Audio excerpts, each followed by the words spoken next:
Why, hello there. This is my Genius Hour project. My guiding question is, how can I create a learning environment for cubing? So, I decided to choose this project because I've been cubing since I was about 7 years old. It's also fun to share common interests with people, and I've also met a lot of people who want to learn, but they don't think they're smart enough. Let me tell you something, that is a big, fat lie. Anyone can learn with enough dedication. And it's also one of those things that you're never done learning, really. So, now on to the planning. I didn't really need to know much about cubing before doing this.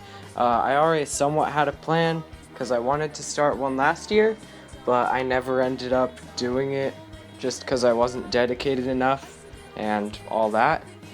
So I said to myself, what could go wrong? Well, it turns out everything. So anyway, you need to fill out this piece of paper and return it to the Mr. McKee. The Mr. McKee, I like that. Wow. Hello, the Mr. McKee. Okay, but anyway, you need to get this piece of paper and turn it into the Mr. McKee.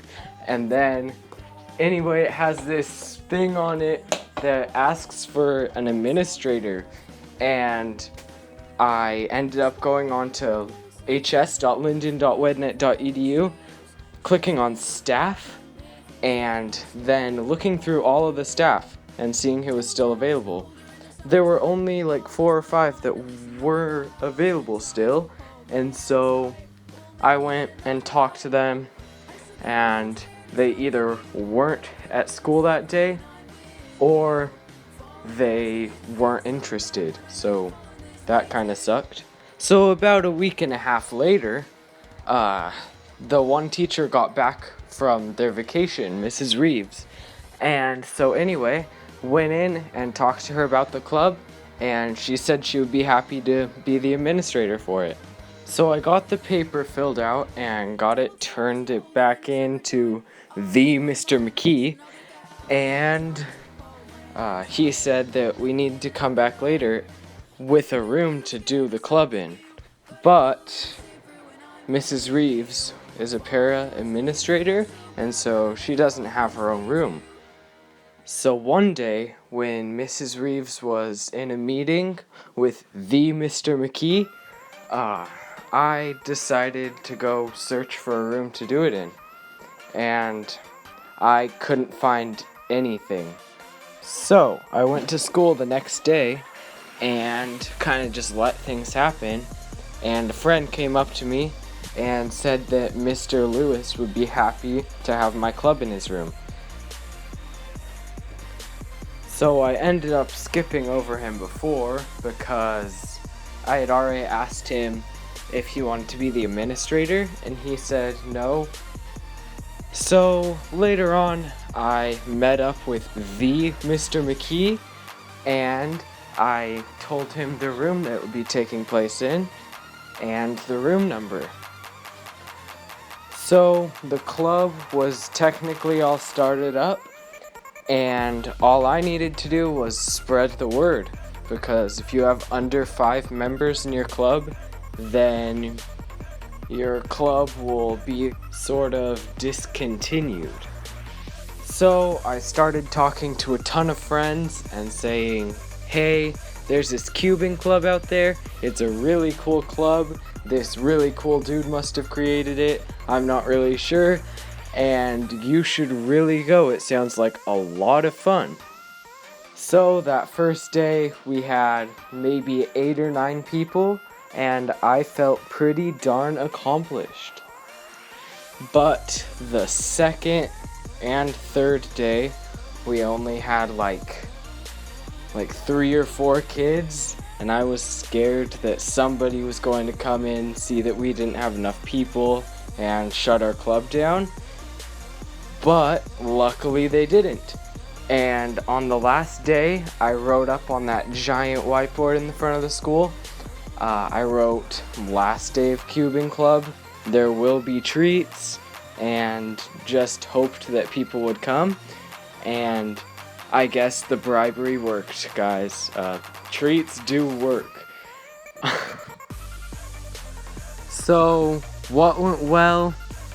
Well, obviously we got the club started up. So, starting off with what didn't go well, a lot of the people who went into the club just wanted kind of a place where they could just hang around without getting in trouble, and it did work. Another thing that didn't go so well was we didn't get this club started up until there were only like 2 or 3 club periods left, so we weren't really able to get the full experience out of it. But on the positive side, and what did go well, we were able to get the club started up, and 2 people were able to learn, and 1 person is in the middle of learning. So what did go well about not having that many people though is we had enough people that knew how to cube and a couple that didn't know how to cube, and so we were able to kind of keep it more individually focused, and the people who didn't know yet were able to learn a lot quicker that way because we were able to narrow it down to their individual confusion. So one thing that I did learn over this period of time is that cubing is more of an individually focused thing. It's a lot easier to learn if you have somebody there doing it with you and focusing in on your individual needs. I also learned that it is quite a lengthy process getting a club started up in the high school. Not to say that it isn't worth it, because it totally is, and if you wanted to, you should totally go for that route because it is tons of fun. So I'm not really sure where I'll go with this project from here. I might want to continue it on next year, but I also might be doing running start, so I don't know if that'll work out. And I also, maybe during the summer, want to continue teaching people cubing, unicycling, juggling, yo-yo, just all of that, because it's nice to see people enjoying what you enjoy and starting back where you started. Just overall, it's fun to share interests with people.